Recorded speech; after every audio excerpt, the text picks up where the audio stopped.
हंस, अरसद, पूनम, अंशु, शिवम, अंकित, आशीष, आदेश, आकाश, शिवांशु, पुष्पा, शिवानी, दिव्या, प्रिया, रमाकांत। आज जो है क्लास आपकी लेट से हुई है और एक पब्लिक क्लास होनी थी रवि सर की, आपने देखा, उस वजह से क्लास डिस्टर्ब हो गई थोड़ी सी। और मैंने टाइम डाला था 12:20 का नहीं दिया था, 12:30 का। मुझे लग रहा है गलती से अपडेट हो गया टाइम, तो थोड़ा सा डिस्टर्बेंस था और इस वजह से क्लास आपकी लेट हुई। चलिए, अभी तो हम लोग जुड़ गए हैं, कोई ऐसी बात नहीं है। मैथ का सेशन जो आपका चल रहा है उसमें परसेंटेज पढ़ाया जा रहा था। परसेंटेज पे अगर आपने कल देखा होगा कि परसेंटेज में हमने आय व्यय को कंटिन्यू किया था, प्रतिशत में हमने आय व्यय को कंटिन्यू किया था। मैंने आपको एक प्रैक्टिस क्लास भी भेजी, क्लास 8 भी भेजी थी, जो आप संभवतः हल किए होंगे। उसमें आपने देखा था कि हम अगर एक व्यक्ति के तौर पर अपनी आय का निर्धारण करते हैं तो दो प्रकार से हम उस आय को डिस्ट्रीब्यूट कर सकते हैं। एक तो डायरेक्ट काम इनकम, मतलब जैसे हमारी जितनी आय होती है उसी में से हम बंटवारा करते हैं, कुछ परसेंट कहीं खर्च करते हैं, कुछ परसेंट कहीं खर्च करते हैं, कुछ परसेंट कहीं खर्च करते हैं। ठीक है, 2 कमेंट में देख रहा हूँ। निहारिका कुमारी, अपनी टीम से बहुत गलती होती, क्या कमी हो गई? मुझ खुश नसीब जोधा क्या है? अपराध की राजधानी मुजफ्फरनगर की धरती। गजब गजब है आप लोग। सीट नहीं मिली है? अरे, तो बहुत बड़ी गलती हुई यार, सीट नहीं मिली, मुझे तो लग रहा सीट चली गई है। मैं इसके लिए भाई आप सबसे क्षमा प्रार्थी हूँ, गलती मेरी ही मानी जाएगी। कोई नहीं, हम उसको देखते हैं, ऐसा आगे से ना हो, मैं प्रयास करूंगा। ठीक है, तो देखिए, हम लोग यहाँ पर जो आय व्यय के क्वेश्चंस थे उनके लिए एक सीट आपको कल कंटिन्यू में करवाना शुरू किया था। मैं वो आय व्यय पर आधारित जो प्रश्न है मैं उसकी सीट आपको जो है प्रोवाइड कर दूंगा। लेकिन आज के जो लेक्चर्स हैं उसमें मैं अब इसकी अगली कड़ी को कंटिन्यू कर रहा हूँ। अगली कड़ी में आज हम लोग यहाँ पर चुनाव पर आधारित कॉन्सेप्ट कवर करेंगे। तो चुनाव पर आधारित थोड़ा सा मैं आपको समझाने की कोशिश करूंगा कि चुनाव देखिए अक्सर जब होता है तो किस प्रकार की स्थितियां जनरेट होती है। तो बेस्ड ऑन इलेक्शन थोड़ी सी बात करते हैं हम लोग कि जब चुनाव होता है तो आप जानते हैं कि एक किसी भी प्रकार के चुनाव, चाहे वो आपका लोकसभा का हो, विधानसभा का हो, पार्लियामेंट का हो, या आप कह रहे हैं कि यूनिवर्सिटी का हो, ग्राम पंचायत का हो, शहर का हो, किसी भी प्रकार का कोई चुनाव होता है तो आप जानते हैं कि एक से अधिक उम्मीदवार पार्टिसिपेट करते हैं, मतलब चुनाव में लगते हैं। और मतलब अगर चुनाव की हम परिस्थितियों की बात करें तो चुनाव में दो ही चीज मुख्य होती है। इसी चुनाव में दो ही चीज मुख्य होती है। एक मतदाता जो हम लोग होते हैं, जो हम लोग मत देते हैं, और एक उम्मीदवार जो कि चुनाव में पार्टिसिपेट करता है और हमारे कैंडिडेट के तौर पर हमारे सामने होता है। हम लोग उसको अपना एक प्रतिनिधित्व करने के लिए उसको हम लोग सेलेक्ट करते हैं, इलेक्ट करते हैं।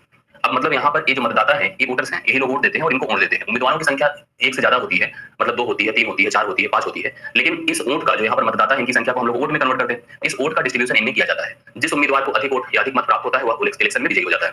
इस पूरी कहानी को अगर हम लोग थोड़ा सा डिस्ट्रीब्यूट करें और आपके सामने प्रेजेंट करें प्रॉपर्ली तो कुछ इस प्रकार प्रेजेंट कर सकते हैं। जैसे अगर बात करें हम लोग किसी एक असेंबली के चुनाव या विधानसभा, लोकसभा के या किसी यूनिवर्सिटी, किसी भी तरह के चुनाव की बात करें तो सबसे पहले आप ध्यान रखें कुल मत होते हैं, जैसे टोटल वोट कुल कितने हैं उस जगह पे। अब इस मत को जब अप्लाई कराया जाता है, जब इलेक्शन होते हैं तो उस दौरान इस मत का डिस्ट्रीब्यूशन देखिए कैसे होता है, पूरी बात समझिएगा। यहाँ पर जब मान लीजिए कोई चुनाव हुआ तो आप देखते हैं कि चुनाव में सारे लोग तो मत डालते नहीं, जब कहीं कहीं पर 60-70% अगर वोटिंग होती है तो उसको अच्छा माना जाता है कि अच्छी वोटिंग हुई, कोई अगर विधानसभा लोकसभा का चुनाव हुआ तो। और जनरल का चुनाव होता है जैसे कहीं पर अगर 10-5 लोग हैं तो उस समय तो आप जानते हैं 100% लोग अवेलेबल रहते हैं। कम संख्या के चुनाव में सभी लोग अवेलेबल होते हैं, मतलब इलेक्शन का जो परसेंटेज होता है, जो वोटिंग का परसेंटेज होता है वो मैक्सिमम होता है, हाई होता है। लेकिन अगर ज्यादा की जैसे कोई बड़ा इलेक्शन होता है तो समय यहाँ पर इलेक्शन का जो रेशियो होता है, जो परसेंटेज वोटिंग की होती है वो वेरिएट करती है, कम होती है। जो कुल मत है उसका दो प्रकार से डिस्ट्रीब्यूशन किया जाएगा। कुल मत, जैसे इसमें कुल मत cast vote, did not cast vote, मतलब पढ़े मत और ना पढ़ने वाले मत, ना पढ़ने वाले मत। मतलब होगा क्या कि कभी ऐसी स्थिति आएगी जैसे मान लीजिए जितने उम्मीदवार, जितने मतदाता हैं, जरूरी नहीं सभी मत दे। तो हम अगर कोई चुनाव की पार्टिसिपेशन की बात करें, चुनाव की रिजल्ट्स की काउंटिंग की बात करें तो इन मतों को 2 रूपों में डिवाइड कर दिया जाता है। कुछ मत पढ़ते हैं, कुछ मत नहीं पढ़ते हैं। जो पढ़े मत उसको भी 2 भागों में डिवाइड कर दिया जाता है। जैसे आपने देखा होगा कि वोट पढ़ने के बाद भी कुछ मत वैध होते हैं और कुछ मत अवैध होते हैं। कुछ मत अवैध होते हैं, अवैध का भी काम खत्म हो जाएगा। अब अगर मान लीजिए हम वैध मतों का बंटवारा करें 2 व्यक्तियों में, मान लीजिए एक व्यक्ति ए है, दूसरा व्यक्ति बी है। अगर इसमें जो ज्यादा वोट पाएगा वही विजयी होगा, मतलब अधिक मत पाने वाला उम्मीदवार उम्मीदवार विजयी होगा, उम्मीदवार विजयी होगा। देखिए इस प्रकार से हम लोग यहाँ पर इलेक्शन की बात करते हैं। अब एक बात मैं आपको बताऊं कि वोटों की काउंटिंग कहां से होती है। जैसे मान लीजिए कुल मत थे, यहाँ पर हमने कहा कि अगर सपोज करिए कुल मत कितने पड़े थे, अगर मान लीजिए हम कहते हैं जितने मतदाता थे वो सभी ने मत डाल ही दिए। जैसे अगर मान लीजिए कहीं पर 10 ही कुल मतदाता है, 10 ने वोट डाल दिया, 2 लोग खड़े थे, 10 अगर डाल दिए तो 100% की वोटिंग हुई। अगर कहीं पर 100% की काउंटिंग की गई, 100% में जो भी 50% से अधिक पाया है वही इलेक्शन जीत गया है। अब 100% कुल मत भी हो सकता है, जो हो सकता है किसी इलेक्शन में सारे मत पड़ ही जाए। लेकिन अगर मान लो नहीं पड़ा, यहीं पर जितने मत पड़े अगर उसमें से कोई अवैध नहीं हुआ तो जो जितने मत पड़े उसका जो 50% से अधिक होगा वो विजयी हो जाएगा। जो बड़े मत है उसमें से जो 50% से ज्यादा पाएगा वो विजयी होगा। आप समझिए, अगर मान लो बड़े मतों में भी कुछ अवैध हो गया तो जो वैध है उसमें से जो 50% पाएगा वो 50% से ज्यादा पाएगा या अधिक पाएगा वो विजयी होगा। अगर हम 2 उम्मीदवारों की बात करें, इनमें से वो किसी लेवल पे रह करके अपने मतों की काउंटिंग के हिसाब से अपना चेक करना चाहते हैं कि हम इलेक्शन जीत पा रहे हैं कि नहीं जीत पा रहे हैं, तो ऐसी स्थिति में अगर मान लीजिए हम 100% मत की बात करें तो 100% में अगर 2 उम्मीदवार हैं, एक ए है दूसरा बी है, अगर ए 50% से अधिक पाया तो ए विजेता हो जाएगा। ए विजेता हो गया उस समय तो ए विजयी हुआ, और इस समय बी उससे हारा, ए विजयी हुआ और बी उससे क्या हुआ, हार गया। देखिए मेरी बात को समझिए फिर से, अगर जो भी व्यक्ति 50% से अधिक मत पाएगा वो विजयी हो जाएगा, वह इलेक्शन जीत जाएगा। ठीक है, अब बात को समझने की कोशिश करिए। जैसे मान लीजिए कहीं पर एक वोटिंग हुई, 2 उम्मीदवारों ने पार्टिसिपेट किया। अब इसमें कहा जाए कि जो पहला व्यक्ति ए है वह 60% मत पाया, ध्यान से देखिए 60% मत प्राप्त किया, 60% मत प्राप्त किया, और इलेक्शन में भाई 60% मत प्राप्त किया, दूसरा ऑटोमेटिकली कितना प्राप्त करेगा, 40% प्राप्त करेगा। मैंने कहा कि अगर एक प्रश्न के माध्यम से मैं आपको इसको समझाने की कोशिश करूं, मैंने कहा किसी एक चुनाव में पहला व्यक्ति ए 60% मत प्राप्त किया और चुनाव में मैंने कहा 200 मतों से विजयी हो गया या 2000 मतों से विजयी हुआ। बस आप समझ गए होंगे कि क्या मैं बोल रहा हूं। मैंने कहा कि यहाँ पर एक व्यक्ति ए है जो कि किसी एक चुनाव में कुल पड़े मतों का 60% मत प्राप्त किया और चुनाव में 2000 मतों से विजयी हो गया। तो हमसे प्रश्न पूछा जाएगा कि बताइए कुल कितने मत थे या कुल मतदाता कितने थे, मतलब कुल मतदाता की संख्या बताइए। अगर सभी ने मत डाले थे तो कुल मतदाताओं की संख्या बताइए। या हमसे पूछा जा सकता है कि बी को, मतलब हारने वाले कैंडिडेट को कुल कितने मत मिले। अब आप खुद सोचिए कि अगर मैंने कहा कि अगर ए एक व्यक्ति है जो कि 60% मत पाकर के किसी इलेक्शन में विजयी हो जाता है, तो आप जानते हैं कि 60% कहां से पाया होगा, कुल से पाया होगा। कुल कितना होता है 100%। अगर यह 60% पाया है तो यह 40% ही पाएगा, क्योंकि 100 में से अगर 60 निकाल दे तो 40 बचेगा। या 50% से ज्यादा पाया है तो जीता है। अगर जीतने की बात यहां पर की जाए तो आप देखिए तो 60% 40% से कितना फर्क है, 20% का। आप परसेंटेज में देखिए कितने का फर्क है, 20% का। मतों की संख्या में देखिए तो कितने का फर्क है, 2000 का। तो मैं कह दूंगा भैया 20% जो है वह 2000 के बराबर है। मतलब हम जीते हैं कितने मतों से, 2000 से। हमारे परसेंटेज का अंतर क्या है, 20%। तो यह हमारा जो 20% है वो 2000 के बराबर हो गया। अब अगर मान लीजिए हमसे कुल मतों की संख्या पूछा तो मत की संख्या कितनी होगी, 100%। जब 20% का मान आपको 2000 दिया है तो आप 100% की वैल्यू आराम से निकाल सकते हैं। कैसे, 20 से डिवाइड कर दीजिए, 20 पंजे 100, 5 से इसको गुणा कर दीजिए, कुल 10,000 मत थे, 10,000 मतदाता थे। ध्यान से समझिएगा, 10,000 मतदाता थे और आराम से आप इस तरह की बातें यहाँ पर कर सकते हैं। ठीक है, हाँ 10,000। टाइमिंग आपकी निश्चिंत है, 12 बजे से ही है। कुछ ऐसी विषमता रहती है, मुझे लगता है कि आज पहले दिन ऐसा हुआ। आप लोग कितना घबरा के जाते हैं।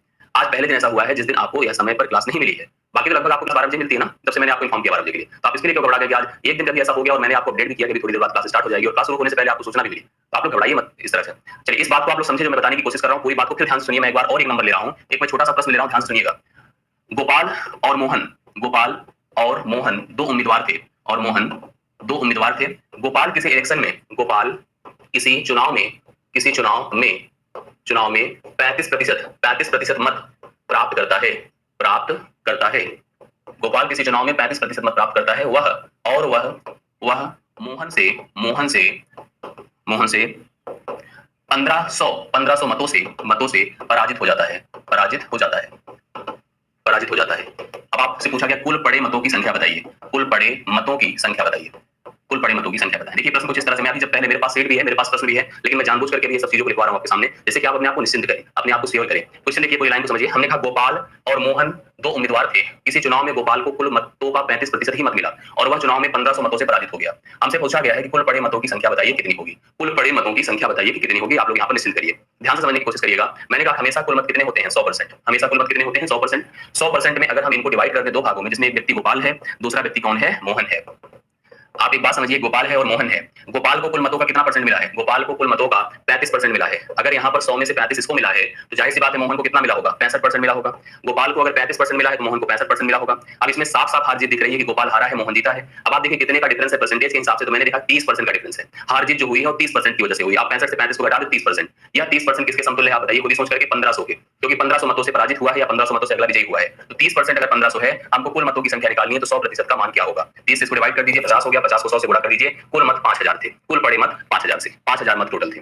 ऐसे प्रश्न अगर हमसे पूछे जाएंगे हम सभी लोग यहाँ पर आराम से करते चले जाएंगे। ठीक है, अभिनव चतुर्वेदी पिछला भूला जाए, पिछली चीज अगर है, अगर आप उसको पिछला मानेंगे तो भूल ही जाएंगे ना। आप उसको मानिए कि आपका पार्ट है, आपका पार्ट है और रिलेट करते रहना चाहिए। ठीक है, सीट हमारी ऐसी कोई क्लास सीट रहती है तो क्लास सीट तो हम कराते हैं ना, जो हम सीट कराएंगे प्रॉपर उसमें आंसर नहीं देंगे। जो आंसर सीट हम नहीं कराते हैं, जो हम आपको डाउट के लिए अपनी सेल्फ प्रैक्टिस के लिए देते हैं, उसमें जरूर आंसर सीट आपको मिलेगा। चलिए इसको बताइए, इसका आंसर क्या होगा। एक आपके सामने नया प्रश्न है, क्वेश्चन में दिया गया राम, राम ये वाला कल वाली सीट है, मैं आपको दूसरी सीट ओपन कर रहा हूँ आपके सामने। ये चुनाव का है, चुनाव में देखिए प्रश्न है आपका पहला प्रश्न है। यहां से हम लोग आज की क्लास की शुरुआत करेंगे। क्वेश्चन देखिए ध्यान से प्लीज, सभी लोग अच्छे समझेंगे तो क्लियर होगा। एक चुनाव में दो उम्मीदवार थे, एक उम्मीदवार को 38% मत मिले और वह 7200 मतों का उसे नुकसान हुआ, मतलब वह 7200 मतों से पराजित हो गया। वैध मतों मतलब कुल मतों की संख्या कितनी थी, कुल मतों की संख्या कितनी थी, आप इसको करने की कोशिश करिए। देखिए दो उम्मीदवार थे किसी चुनाव में, एक ए रहा होगा दूसरा बी रहा होगा। ए को 38% मिले हैं मत, 38% मिले हैं, तो आप जानते हैं कुल मत कितने होते हैं, 100%। अगर हम 100 में से 38 निकाल दें तो बी के मतों की संख्या पता चल जाएगी। तो 10 में से 8 2 होते हैं, 9 से 3 62% मत पाया है। बी कितना पाया होगा, 62% पाया होगा। अब दोनों के मतों की संख्या का डिफरेंस, परसेंटेज का डिफरेंस देखिए, डिफरेंस देखा तो 12 से 8 4 होता है, 5 से 3 2, ये 24% का डिफरेंस है। कितने का है, 24% का डिफरेंस है। यह 24% किसके बराबर है, 7200 के बराबर है। ध्यान से मेरी बात को सुना करिए। अगर दो व्यक्तियों में चुनाव के दौरान हार जीत होती है परसेंटेज मत प्राप्त करने के बाद भी, तो आप उनके परसेंटेज मतों के जो डिफरेंस है, उनके एक्चुअल डिफरेंस जिसमें हार जीत निर्धारित होती है, उसी के साथ समतुल्य कर दिया करिए, आप फिक्स कर पाएंगे। तो मैंने कहा 24% अगर 7200 है तो वैध मत मतलब 100% का मान क्या होगा। 24 या 72 होता है, इसको 300 कर दीजिए, 300 को 100 से गुणा कर दीजिए, तो 30000 कुल मत थे। 30000 जो कि डी ऑप्शन में आपको दिया गया, इस प्रश्न का उत्तर हो गया। 30000 राइट आंसर है, आप सभी लोग नोट कर सकते हैं। ठीक है, तो डी ऑप्शन। आगे मैं बढ़ता हूं, सेकंड क्वेश्चन देखिएगा, अगला प्रश्न आपके सामने है। एक चुनाव में एक उम्मीदवार जिसे 84% मत प्राप्त हुआ और वह 476 मतों से बहुमत में से निर्वाचित होता है। डाले गए मतों की कुल संख्या बताइए। आप सोचिए, अगर मान लीजिए चुनाव हुआ, आप सभी उत्तर करें इसका, आप सभी प्लीज आंसर बताने की कोशिश करिए। मैं चाहता हूं कि आप सभी बताएंगे तभी स्पष्ट हो पाएगा कि कॉन्सेप्ट क्लियर हो रहा है कि नहीं हो रहा है। जल्दी से बताइए। देखिए 100% मत थे, 100% मत थे, जिसमें पहले को 84% मिला, जाहिर सी बात अगले को 16% मिलेगा। 84 16 क्या होगा, 100 होता है। बहुत ज्यादा मार्जिन से जीता है अगर देखा जाए तो। या 84% पाया है और 476 मतों से जीता है, ठीक है, 476 मतों से जीता है। डिफरेंस देखिए दोनों में क्या है, बहुत बड़ी मार्जिन है। 14 से 6 8 है, 7 से 6 68%। डिफरेंस देखिए तो आपको कितना दिख रहा है, 68% का दिख रहा है। आप 14 से 6 8 7 में से 1 6 हो जाएगा। 68% की जीत हार की मार्जिन है उसकी। अब सोचिए जो 68% अगर मैं तुलना करूं, कंपेयर करूं, तो 476 है। 400 कितना है, 76 है। मुझे क्या निकालना है, डाले गए कुल मतों की संख्या निकालनी है, तो 100% का मान हम लोग को कैलकुलेट करना है। आप बताइए क्या हो जाएगा। अगर हम इससे इसको डिवाइड करें तो मेरे ख्याल से 7 8 56 7 42 मतलब 7 गया। 7 को 100 से गुणा कर दीजिए तो कुल मत कितने थे, 700। 700 मत थे, 700 इस प्रश्न का। देखिए आप सभी रिस्पांस करें, बेहतरीन। आपके रिजल्ट्स आपके इन्फॉर्मेशन हमें दे रही है कि आप सभी लोग अच्छा कर रहे हैं। 700 इस प्रश्न का उत्तर है, आप आराम से कर सकते हैं। देखिए एक बात मेरी आप लोग समझ लीजिए, किसी भी चीज को लेकर के प्लीज घबराया ना करिए। ये मान लिया करिए कि आपके साथ काम किया जा रहा है। कोई भी स्थिति होती है, कभी कभी जैसे हम लोगों से भी मानवीय भूल होती है, सीट को लेकर के, क्लास की टाइमिंग को लेकर के। आप जानते हैं यार हम लोग मशीन नहीं है, कभी कभी कोई चीज ऐसी स्थिति बन जाती है जिसकी वजह से डिस्टर्बेंस रेट होता है और प्रयास किया जाता है कि हम उस टाइम पर आपके सामने अवेलेबल हो। अब क्योंकि अगली अधिकतर क्लासेस सबकी 1 बजे से है, इसलिए मैं नहीं चाहता कि मेरी डिस्टर्ब हुई तो अगली क्लास भी डिस्टर्ब हो। इसलिए मैं इस सीट को भी, अभी जैसे कल सीट आपकी नहीं जा पाई थी, लेकिन मैं जिम्मेदारी लेता हूं कि इस सीट भी मैं आपको भी भेज देता हूं। आप सभी लोग अगली क्लास ना डिस्टर्ब हो, इसलिए मैं क्लास अभी बंद कर दूंगा। मैं आपके सामने अवेलेबल था, कंटिन्यूटी हम लोग की